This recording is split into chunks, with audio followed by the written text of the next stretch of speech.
नमस्कार, एक बार फिर आपका स्वागत है और मैं हूं प्रतीक त्रिवेदी। जी हाँ, तबीयत थोड़ी नासाज हो गई, लेकिन ये नहीं है कि बातचीत का सिलसिला ही रुक जाए। कैसे रुक सकता है भाई, जो आदत है, चाहे तबीयत खराब हो लेकिन मिलने तो आना ही पड़ता है। बातचीत का सिलसिला यूं ही जोड़ना पड़ता है। आज का भी बातचीत का सिलसिला यह है, लेकिन तमाम सारे लोग तमाम मैसेजेस करते हैं और मुझसे कहते हैं कि उनके गांव में या तो कहीं पानी भर गया है, या कहीं सड़क खराब है, या कहीं तबीयत जो चीज हालात है सिस्टम की तबीयत वो खराब है, लिहाजा वहां आए, उस जगह पर आए। कोशिश हमारी रहेगी, कोशिश रहती भी है कि हम वहां तक पहुंचे और उस मुद्दे तक जरूर जुड़ें। लेकिन आज का मुद्दा बेहद संवेदनशील और उस मुद्दे के साथ आज हम जुड़ रहे हैं। जी हाँ, सियासत भी क्या सियासत होती है। सियासत और वाह सियासत। बुरहान वानी की बरसी कश्मीर में, श्रीनगर में बरसी मनाई जा रही है और कैप्टन बत्रा मुझे आज याद आ रहा है। 16 साल पहले आज ही के दिन शहीद हुआ। किसी को याद नहीं, लेकिन बात दरअसल ये कि बुरहान वानी का चर्चा है, राजनीति की फिसलन पर वो नाम चमक रहा है। हम आज इसी मुद्दे पे तमाम सारे लोगों से बातचीत करेंगे। मेहमान हमारे साथ मौजूद रहेंगे। आज हम कैनॉट प्लेस पर मौजूद हैं। क्या बात है, क्या नाम है साहब आपका? मनोज कुमार। मनोज कुमार जी, बिल्कुल आप मनोज कुमार ही हैं। कहाँ से आए हैं? कानपुर। साहब कानपुर का नाम लेते ही, आपका नाम? सुशील कुमार। सुशील कुमार जी, सुशील कुमार जी, आप कहाँ से? कानपुर से। अच्छा, दोनों लोग मित्र हैं? 3 लोग हैं। 3 लोग हैं, 3 लोग कानपुर से आए हैं। तो साहब तबीयत तो आपकी कानपुर वाली है, ठग्गू के लड्डू वाली जी जी है, तो आपके बारे में तो कुछ कहना ही नहीं है। लेकिन ये मुझे बताइए, जो मुल्क है उस मुल्क में जो बातचीत चलती है सियासत की, उसकी धार पर क्या कहते हैं? सियासत बुरहान वानी को जो बरसी मना रहे हैं तो वो तो बहुत ही गलत है। खाते हिंदुस्तान की, गाते पाकिस्तान की। क्या बात है, कानपुर की तरह बोलते हो गुरु एकदम है। क्या नाम बताया था? सुशील कुमार। सुशील कुमार जी हैं, बिल्कुल एकदम कानपुर स्टाइल में बोलते हैं। क्या नाम है आपका? मनोज कुमार। मनोज कुमार जी। जी मनोज कुमार जी, आपका? सर HP शाही नाम है मेरा। जी जी, मैं भी कानपुर से ही आया हूँ। और जैसा कि आपने बुरहान वानी का एक मुद्दा छेड़ा, बहुत अच्छी बात है। मेरा तो एक ही संदेश है कि इस वक्त मानवाधिकार जो कार्यकर्ता हैं वो कहाँ हैं? उनको कम से कम जाकर के कश्मीर में समझाना चाहिए और उनको जो है वहाँ पर जाकर के काम करना चाहिए, सबसे आगे होकर के। वो नहीं दिखाई दे रहे, वो नहीं दिखाई दे रहे हैं। पत्थरबाजों बत्रा के लिए वे नहीं है, बत्रा के लिए, कैप्टन बत्रा के लिए नहीं है, वे गद्दारों के लिए है। वे गद्दारों के लिए है, कैप्टन बत्रा के लिए। क्या नाम है बाबू जी आपका? परम। परम? हाँ जी। है, क्या नाम है, अद्भुत। बाबू जी आप? धर्मपाल। धर्मपाल जी, परम जी, और उधर मनोज कुमार जी मौजूद हैं। आज का मुद्दा दरअसल यही है कैनॉट प्लेस में, हम यही सब लोगों के बीच में बातचीत करेंगे। लेकिन आज पहले देखते हैं कि सियासत कितनी फिसलन है उसमें।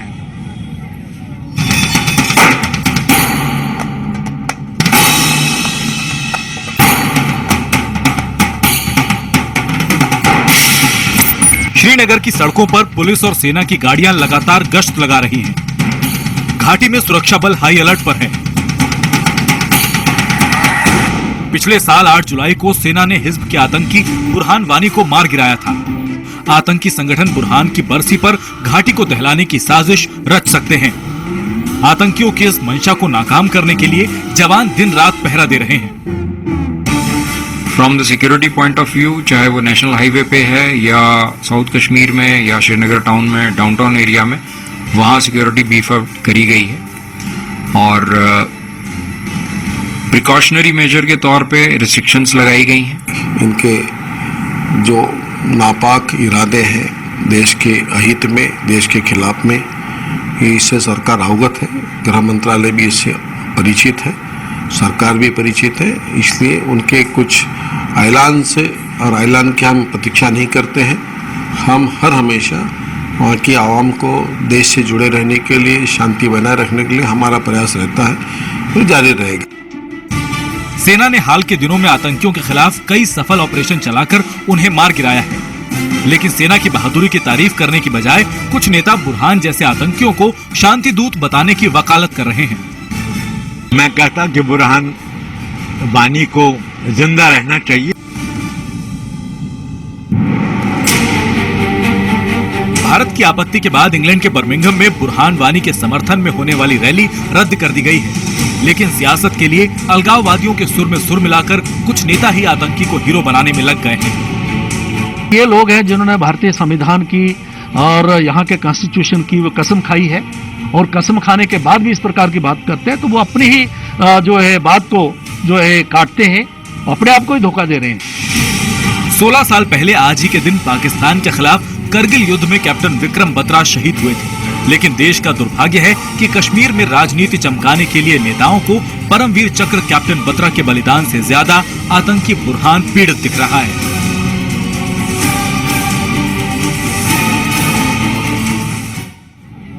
हाँ, तो सियासत की धार आपने देख ली और आज इसी मुद्दे पे बातचीत करने के लिए हम मौजूद हैं कैनॉट प्लेस में। सवाल यह है कि किसी ने कहा रहते यहाँ हैं गाते वहां की हैं। सवाल यह है कि बरसी बुरहान वानी की होगी या शहीद आजम जो बत्रा है उसकी बात होगी। लेकिन जो ये बात करते हैं कश्मीर में वो लोग कौन है? क्या नाम है बाबू आपका? मैं राम भदावर हूँ। राम भदावर जी।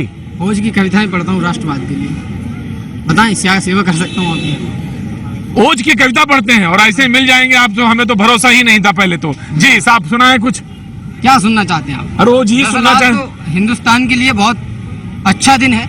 सबसे पहले पूरे हिंदुस्तान को जय हिंद करता हूँ और सीधे सीधे कहता हूँ कि बदलते देश की तस्वीर भी इन बाजुओं से है, खनकती शत्रु पर शमशीर भी इन बाजुओं से है। समस्या कोई भी हो ये खड़े हैं ढाल बनकर, बचा केरल और ये कश्मीर भी इन बाजुओं से है। क्या बात है भाई, वाह, बड़े दमदार आदमी हो यार गुरु, गजब। क्या और आज आपने खड़ा कर दिया सियासत को मेरे सामने, मैं बहुत दिनों से तलाश में था। क्या बात है, क्या बात है। सही बात सही जगह पे पहुंच जाए। हाँ। कि कायरता की टुकड़ी वीरता को छल रही है। कायरता की टुकड़ी वीरता को छल रही है। द्रोही भावनाएं इस धरा पर पल रही हैं। सियासत मौन है, शायद इन्हें पीड़ा नहीं होती। कसम रघुनाथ की मेरी तो छाती जल रही है। क्या बात है। मैंने तो सोचा था कि ये कोई ऐसा ही बालक खड़ा है, नवयुवक खड़ा है, लेकिन मुझे दमदार है गुरु। देखने में छोटे लगे और घाव करें। गजब है भाई। नाम बताया क्या? राम भदावर जी। राम भदावर जी की आवाज बड़ी जबरदस्त। तो ऐसा करो राम भदावर जी, आज वक्त दो थोड़ा सा मुझे यहाँ पे। आप प्राण ले लीजिए हमारे। क्या बात है। कभी कभी लोग मिलते हैं और यार तुम असली कवि हो, जो प्राण की बात करते हो वो असली कवि है गुरु। असली कवि आज पहचान यही है, कवि की पहचान यही कि प्राण की बात कर दे। क्या बात है। मैं आऊंगा, लेकिन जो आता हूँ गुरु जी, आता हूँ मैं आपके पास, लेकिन बुरहान वानी की जो बात है उस पर जो सियासत गर्म है, इसी मुद्दे पर आज बातचीत होगी। हमारे साथ तमाम सारे लोग मौजूद हैं, साथ में हमारे गेस्ट तशरीफ रखते हैं, उनसे हम आपका तारुफ कराएंगे। लेकिन वक्त छोटे से ब्रेक के बाद गए और वापस आए। तो आज हम याद कर रहे हैं 16 बरस पहले की वो घटना, 7 जुलाई 1999 कारगिल में शहीद हुए कैप्टन विक्रम बत्रा की। हम जिक्र बुरहान वानी का भी कर रहे हैं, वो आतंकी बुरहान वानी जिसकी बरसी बनाने के लिए श्रीनगर में तमाम लोग इकट्ठा हुए। आज कईयों को नजरबंद करना पड़ा। सवाल इस बात का है कि बुरहान वानी का जिक्र क्यों? आखिर जिक्र हम करेंगे, बातचीत करेंगे, सिलसिले को जोड़ेंगे। हमारे साथ हमारे मेहमान मौजूद हैं, लेकिन सवाल यह था कि एक हमारे साथ यहाँ पे नवयुवक मौजूद था जिसने कुछ बात रखी थी अपनी। कहाँ के रहने वाले हैं? ब्रेक पे जाने से पहले मैंने आपको सुना था। इटावा उत्तर प्रदेश का रहने वाला हूँ। हाँ, मुलायम सिंह जी की धरती से। मुलायम सिंह इटावा के हैं, इटावा मुलायम सिंह का नहीं है। क्या बात है, बड़ा जबरदस्त बोलते हैं यार। हैं? तो जैसा कि आपने अभी जिक्र किया, हाँ, विक्रम बत्रा और बुरहान वानी, ये दोनों तस्वीरें बराबर में लगनी ही नहीं चाहिए। लगने अच्छी नहीं लगेगी। मुगल चंगेजों को मिट्टी में मिलाया, हर बड़े संकट से अपना घर बचाया और प्यास सीमाओं की जब जब भी बढ़ी है, नीर के बदले लहू अपना बहाया। और ये भुजाएं तो सदा बलिदान पथ पर हैं, भारतीय भूखे सदा उत्थान पथ पर हैं। इन भुजाओं ने रची हल्दी की घाटी, इन भुजाओं से हुई जीवित ये माटी, इन भुजाओं ने सदा कुरुक्षेत्र करके भारतीय आंचल से थी बिस्वेल छाटी। इन भुजाओं में भवानी बोलती है, वीरता की एक कहानी बोलती है। पृथ्वी का लोहू उबल कर बोलता है, राणा की जिंदा जवानी बोलती है। ये चार कायर मिलके ऐसे घटनाओं को ज्यादा देर नहीं कर सकते। जब इसने जिक्र किया तो मुझे भी कुछ याद आ गया। इस धरती पर आने वाले अरि माने शत्रु, दुश्मन, इस धरती पर आने वाले अरिके शीश छिने हैं और इसी देश के बच्चों ने सिंहों के दांत गिने हैं। ये वो धरती है, लेकिन बात सिर्फ यही नहीं है, किताबी नहीं हो सकती। जमीन पर हकीकत पर तो बात करनी पड़ेगी, और जब हम जमीन पर हकीकत पे बात करेंगे तो हमको उस तरफ देखना पड़ेगा जहां हमारे मेहमान मौजूद हैं। मैं हमसे आप सारे लोगों से उनका तारुफ करा दें। अंसार रजा साहब चेयरमैन गरीब नवाज फाउंडेशन के हमारे साथ मौजूद है। बहुत बहुत शुक्रिया साहब हमारे साथ आने के लिए।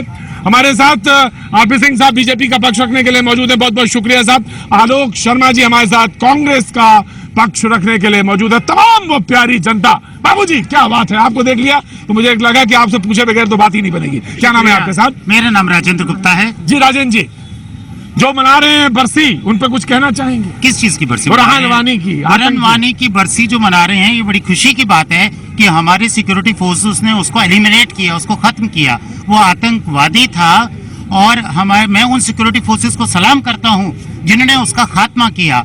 मुझे नहीं लगता he needs that much platform. उसको इतना बड़ा प्लेटफॉर्म करना चाहिए, वहां पर उसकी शहीदी दिवस मनाना चाहिए।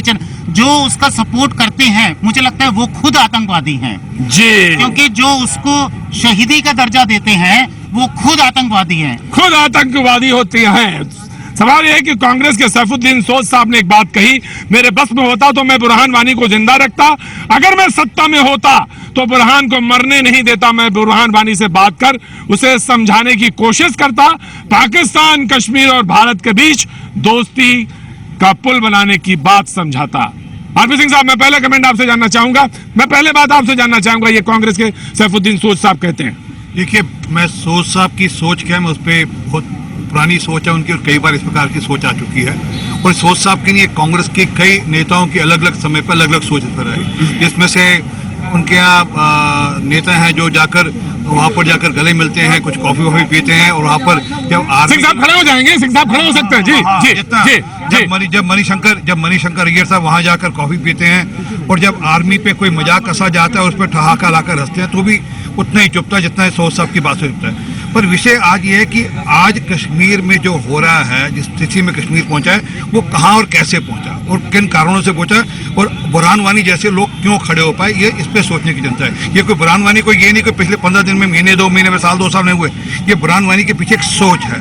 वो सोच कैसे कश्मीर में आई, कैसे वो सोच वहां पे पनपी, उस सोच को किसने आशीर्वाद दिया, किसने उस सोच को परम दिया, ये बड़ा विषय है। किस प्रकार, मैं ये नहीं किसी मजहब के खिलाफ नहीं, किसी धर्म के खिलाफ सवाल ही नहीं, मजहब की बात नहीं, लेकिन जो मजहब की राजनीति करते हैं, मजहब की राजनीति के चलते हुए। और मैं वापस कहता हूँ, पिछले 10 साल में जिस प्रकार से वहां पर लगभग 600 वहाबी मस्जिदें बनाई गई, मैं मस्जिद बनाने के विरोध में, परंतु आप वहां पे सिखा रहे हैं लोगों को, एक प्रकार की एक सोच दे रहे हैं कि हमने ये कश्मीर को, हमने एक देश के अंदर एक कैलफेट, एक हमने इस्लामिक प्रदेश बनाना है। जी, सवाल जब ये आया तो मैं गरीब नवाज फाउंडेशन के चेयरमैन से जानना चाहता हूं, आखिर वो कौन लोग हैं जो इस तरह की हरकतें और इस तरह की बातचीत करना, वो कौन सी सोच काम कर रही है जहां पे वो धर्म से रिलेट करते हैं इसको, जबकि कश्मीर की ऐसी रवायत तो नहीं है। प्रतीक जी, कश्मीर में जिस दिन बाढ़ आई थी, ये जो वर्सी मनाने वाले हैं ना, इनको उसी में डुबो के मार देना चाहिए था। आज ये वर्सी मनाने की नौबत नहीं है, ये उसी दिन काम कर देना चाहिए था। लेकिन गलती हमारी है कि हमने, हमारे सेना के जवानों ने अपने कंधे पे उठा करके इनकी जिंदा लाशों को सूखे में पहुंचाया। जो आज ये वर्सी मना रहे हैं, उनको शर्म आनी चाहिए। ये खाते हमारे मुल्क का है और गाते भी पड़ोसी मुल्क का है। मैं वहां की सरकार से ये कहना चाहता हूं, वहां की सरकार से मैं ये कहना चाहता हूं कि आप क्या कर रहे हो? जो लोग वर्सी मना रहे हैं वो आजाद कैसे घूम रहे हैं? उनकी निशानदेही कौन करेगा? अमेरिका नहीं आएगा, इजराइल नहीं आएगा, हमें निशानदेही करनी होगी और पकड़ के उनको अंदर डालना पड़ेगा जो आज वर्सी मना रहे हैं। वर्सी किस बात की मना रहे हो? क्या वो शहीद हुआ है? क्या था वो? एक जालिम था, मर गया, आतंकी हिजबुल मुजाहिदीन, खत्म। जो हमारे देश का नहीं वो हमारा नहीं, जो हमारे देश का नहीं वो हमारा नहीं। सवाल यह था कि इन 5 साल में लगभग 599 आतंकियों को मारा है, आंकड़े यही कहते हैं।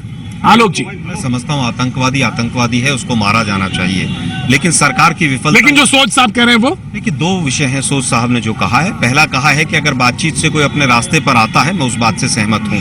अगर नगांव से कहीं पर समझौता हुआ वो बातचीत से हुआ, नक्सलवादी अगर आत्मसमर्पण करते हैं तो वो भी सरकार कराती है। लेकिन दूसरा पक्ष जो है कि अगर कोई हथियार लेकर हथियार से बात करता है तो हथियार से ही बात की जानी चाहिए, गोली की बात गोली से ही की जानी चाहिए। बुरहान वानी जो है वो एक आतंकवादी था और उसको मार दिया गया, लेकिन दुखद ये है कि बुरहान वानी की लाश को जनाजा निकालने के लिए वहां की सरकार ने दे दिया। जिन्होंने 500-600 वहाबी मस्जिद बनाई उनके साथ भाजपा आज लोटपोट होकर सरकार चला रही है। यहाँ पर भाषण देना बहुत अच्छा लगता है। आपने कहा कि साहब इतने यहाँ पर 5 साल में इतने आतंकवादी शहीद मार दिए गए, यहाँ पर शहादत का भी आप देख लीजिए कि 210 हमारे शहीद। ऐसा नहीं, देखिए सच्चाई निकला ही मुंह से, देखिए सच्चाई निकला ही मुंह से। सच तो यही है, मन असल में मन वही जाता है जब वो खड़े होकर जब वो दिग्विजय सिंह खड़े होकर कहते हैं ओसामा बिन लादेन जी, वो जब कहते हैं ओसामा बिन लादेन जी, जाकिर नायक जी, जाकिर नायक जी। मैं समझता हूँ कसाब को फांसी पे कांग्रेस ने चढ़ाया, अफजल गुरु को फांसी पे कांग्रेस ने चढ़ाया। पिछले 3 साल में मुझे बताइए, अरे भाई हमारी सरकार थी ना, हमारी सरकार थी। हम पूछना चाहते हैं 3 साल में कितनी फांसियां हुई हैं, कितने लोगों को फांसियां पे चढ़ाया गया है? आपकी सरकार क्या कर रही है? वहाँ विनोद बंसल जी मौजूद हैं, बीएसपी का। एक मिनट, एक आतंकवादी के जनाजे पर 250 दिन तक कर्फ्यू लगता है, 100 स्कूल जला दिए गए। ये पीडीपी के चरणों में अभी भी मैं पूछूंगा जरूर मुआवजे वाली बात, मैं पूछूंगा मुआवजा के भाई को 4-4 लाख रुपया मुआवजा दे रहे हैं, पूछूंगा जरूर, नौकरी दे रहे हैं। सवाल अगर ना पूछा जाए, सवाल अगर ना पूछा जाए तो ईमानदारी नहीं है ना। थोड़ा परे हटो पाजी, थोड़ा परे हटो, बात थोड़ा दूर से दिखाओ। बात अब विनोद बंसल जी की मैं ये कहना चाहता हूँ, देखिए ये जो कांग्रेस के नेता कहते हैं कि अगर उनकी पार्टी सत्ता में रहती तो बुरहान वानी को जिंदा रखते। कांग्रेस का आप देखिए ये कांग्रेस का कथन नहीं है, कथन नहीं है। ये लो, ये अच्छा सैफुद्दीन तो कांग्रेस का नहीं, सैफुद्दीन तो कांग्रेस का नहीं है, बिल्कुल कांग्रेस नहीं। इस कथन के मामले में बिल्कुल नहीं है, मुझे बता दीजिए आप। बहुत बढ़िया, बहुत बढ़िया। देखिए जो कथन इनको सूट करता है, जो कथन इनको सूट करता है उनका, जो कथन सूट नहीं करता इनका नहीं है। मुझे बताइए यात्रा के ऊपर कब धरना दे रहे हैं मोदी जी के घर के बाहर? नहीं, आपने हिंदुओं के ठेकेदार बन रहे हैं, यहाँ पर आकर राजनीति करते हैं। नेहरू जी के वहाँ पर मानसरोवर के यात्री वहाँ पर उनके पास खाने के लिए नहीं है, यहाँ पर हिंदुत्व का पाठ पढ़ा रहे हैं। आतंकवादियों को बिरयानी खिलाने वाले, आतंकवादियों को बिरयानी खिलाने वाले। देखो ये आपके नेता ने क्या कहा है, आपके नेता के बयान है भैया। नेता ये कही आप कांग्रेस का नहीं है वो नेता, और ये अभी ये कही है कि हम उसे कंडेम करते हैं। जो केक खा के आए थे उसका स्वाद कैसा था जरा बताइए। आईएसआई के लोग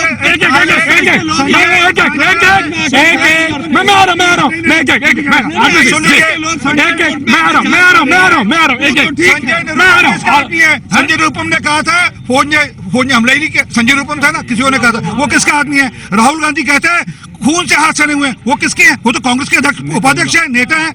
अरे एक के बाद कभी खून से, अरे एक मिनट सुनिए, ये दीक्षित किसके हैं? अरे संजीव दीक्षित किसके हैं? संजीव दीक्षित तीनों संजय निरुपम, राहुल गांधी और संजीव दीक्षित जी।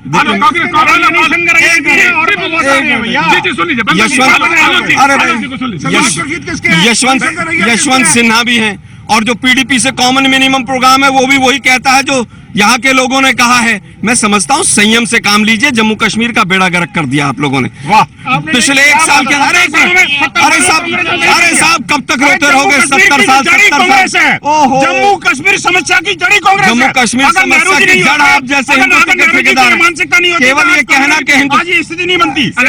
अरे साहब नेहरू जी ने देश के लिए क्या किया?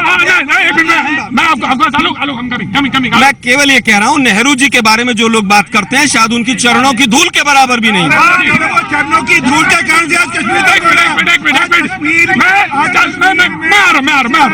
नेहरू जी की नहीं है। कुछ सुनिए, आज कश्मीर की सारी समस्या नेहरू, हर आतंकवादी क्या कहता है कश्मीर में कि हमें तो यहाँ पे मर्दमशुमारी कराइए, हमारा वोट कराइए, हम जाएंगे यूएन में रेजोल्यूशन की बात किसने की थी? नेहरू ने की थी। पूरी चर्चा, पूरी आरपीसी को पूरी चर्चा समझनी पड़ेगी, उसके रेफरेंस देखने पड़ेंगे। जी, मैं आ रहा हूँ।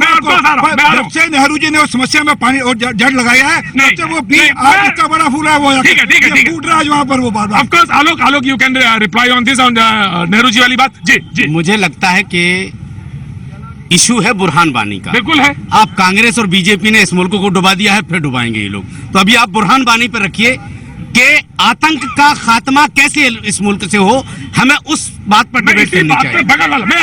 मैं इन्होंने बड़ी इंपॉर्टेंट बात कही है। देखिए बुरहान वानी पर रखना चाहिए, लेकिन इनको सोचना चाहिए आखिरकार क्या कारण है कश्मीर घाटी में जो मस्जिद से निकलते के साथ ही लोग तिरंगे को जलाते हैं। क्या कारण है? मैं मुल्ला जी से पूछना चाहता हूँ, क्या कारण है कि मस्जिद से निकलते के साथ ही पाकिस्तान के झंडे फहराते हैं? अरे मुल्ला जी मुझे बताइए, अरे मुल्ला जी मैं नहीं रहूंगा, मुझे ये बताइए मुल्ला जी, आखिरकार क्या कारण है कि ISI के झंडे मस्जिद से फहराए जाते हैं? अंसार रजा साहब ने ही कहा कि बाढ़ में डुबो के मार देना चाहिए, शख्स ने बोला, यही शख्स ने बोला। देखिए मसला ये, अब जवाब भी सुन लीजिए। मस्जिद से पहली बात तो जो आदमी हमारे तिरंगे को आग लगा रहा है उसे गोली मार देनी चाहिए। एक बात। विनोद बंसल जी बात सुनिए। इनका मकसद तो सिर्फ है मुल्क में आग लगाना, ये तो दंगा करवाना चाहते हैं। फिर क्या मतलब है? आप मुल्ला जी पर अटैक कर रहे हो? क्या मुल्ला जी ने तिरंगा जलाया है क्या जो आप मुल्ला जी पर अटैक कर रहे हो? मुल्ला जी ने तो कहा कि गोली मार देनी चाहिए जी। दूसरा, जो लोग ISI के, आप इसी 3 साल में उठा के देख लीजिए, जब से PDP और BJP की सरकार बनी है, हर जुमा को वहां ISI के झंडे क्यों लहराए जा रहे हैं? मुंह पे पट्टी बांधने वाले को मैं वही अरे यार मैं ये थोड़ी कह रहा हूँ कि 3 साल में कहा है PDP की सरकार जब BJP की सरकार बनी। मैं लाल किले की बात नहीं कर रहा हूँ। मैं अच्छा एक बात करें सर, एक बात सुन लें सर साहब, 2008, 2010, 2012 भूल गए आप? आपकी यादाश्त थोड़ी अच्छी कर लें, याद करें। ये पत्थरबाजी वहां पे 2010 में शुरू हुई, अमरनाथ यादव रोकने की कोशिश की गई 2000 वहां पे। ये अभी नहीं शुरू, ये पहले शुरू की। और ये जो आज ये खुले घूम रहे हैं ना, ये जो खुले घूम रहे यासिन मलिक और जितने लोग घूम रहे हैं, इनको खुले घूमने की छूट भी PDP आप लोग पिला रहे हैं यासिन मलिक जैसे लोगों को। हमारे टैक्स का पैसा आप दे रहे हैं उनको। बंद कीजिए ना, यासिन मलिक को बंद कीजिए, मीर वाइस को बंद कीजिए। क्यों बंद नहीं करते भाई? आप बंद कीजिए ना। इनको छोड़ा किसने? कांग्रेस की सरकार ने। वहां पर कांग्रेस की सरकार ने इनको छोड़ा कि आप जाइए खुले घूमिए। हमने तो मना कर दिया, हम इनसे बातचीत नहीं करेंगे। हमने कहा जब तक आप देश करे सुनिए, जब तक आप देश को नहीं दिया जाता, ज़कात का पैसा इकट्ठा करके मीर वाइस को, गीलानी को नहीं दिया जाता, भारत के लोगों के टैक्स का पैसा दिया जाता। आलोक की बात देखिए, कपटी राष्ट्रवाद के द्वारा देश को नहीं चलाया। कपटी राष्ट्रवाद यहाँ पर आप चिल्ला के कह रहे हैं साहब ऐसा नहीं हुआ, वैसा नहीं हुआ। अरे सब सुन लीजिए ना, आप लोग बोलिए, सब लोग बोल लीजिए आप सब लोग। जम्मू का अरे साहब, आपको इस शब्द में आपत्ति है, आपको आपत्ति है? ठीक है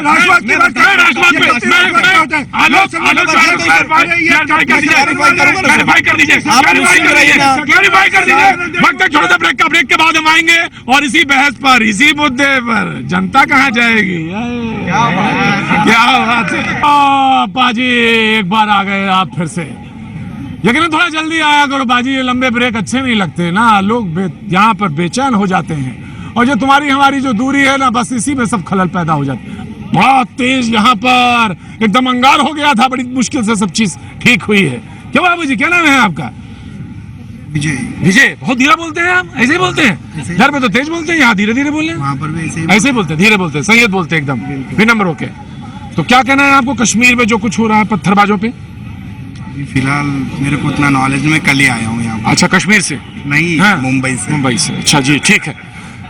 तुम्हारे ऊपर ही सारी आशा है।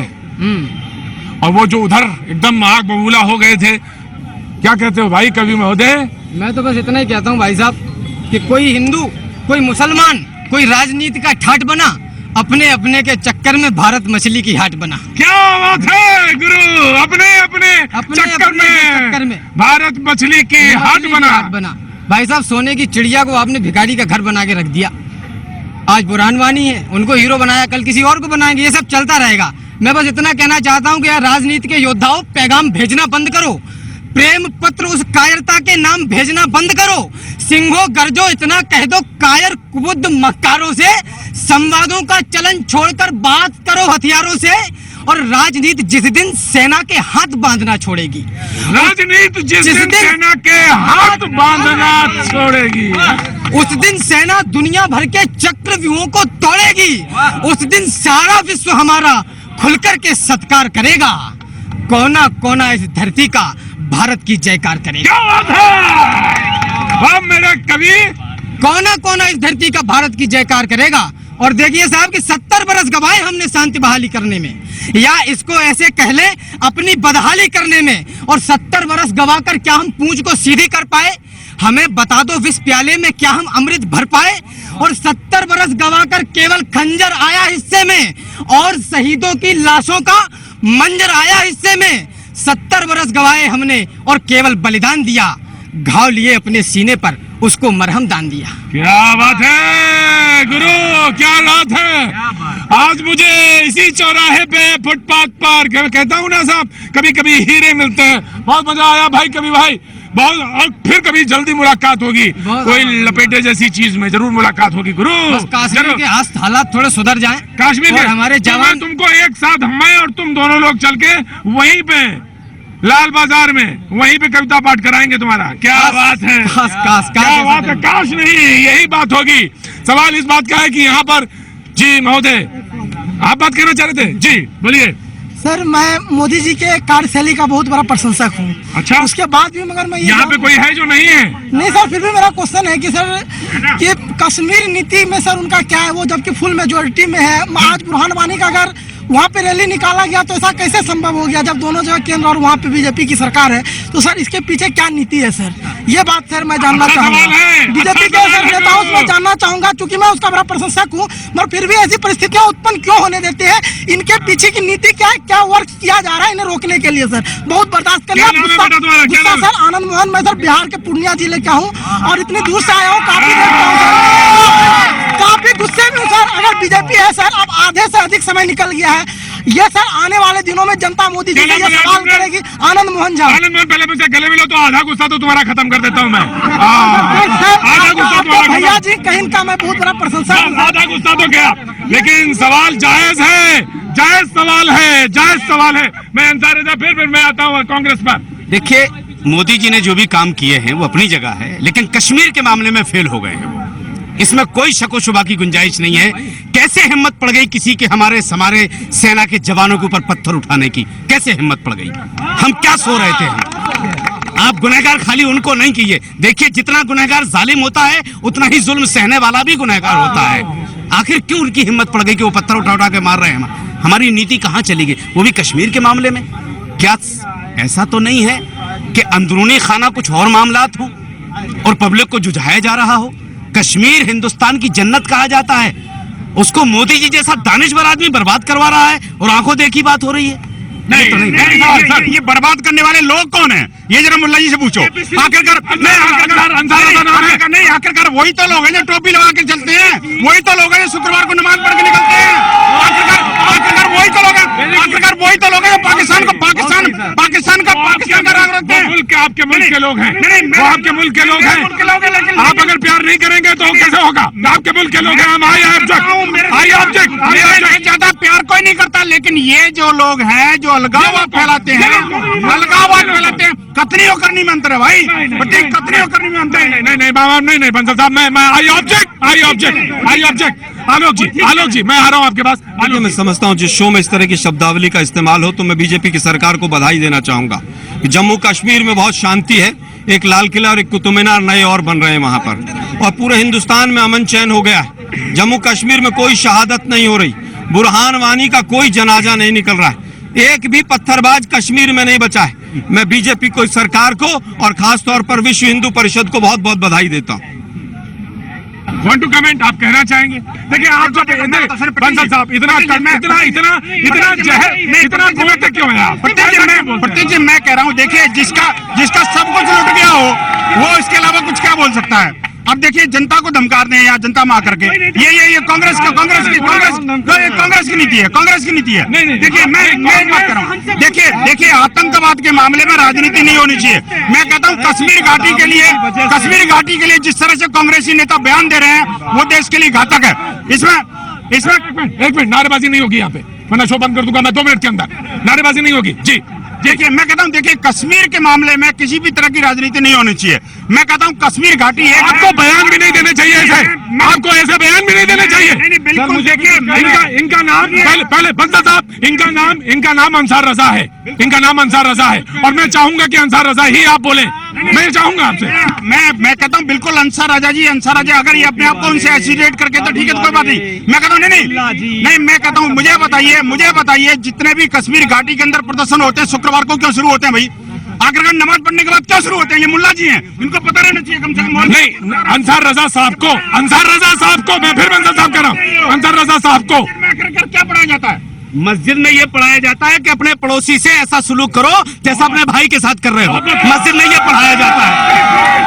मस्जिद में आतंकवाद नहीं पढ़ाया जाता जो विश्व हिंदू परिषद पढ़ा रही है। नफरत नहीं सिखाई जाती। मंदिर में पहुंचने के बाद भी गोश्त फेंका जाता है। आप क्या बात कर रहे हैं? बस Yeah, this is very bad. This is very bad. This is very bad. ना,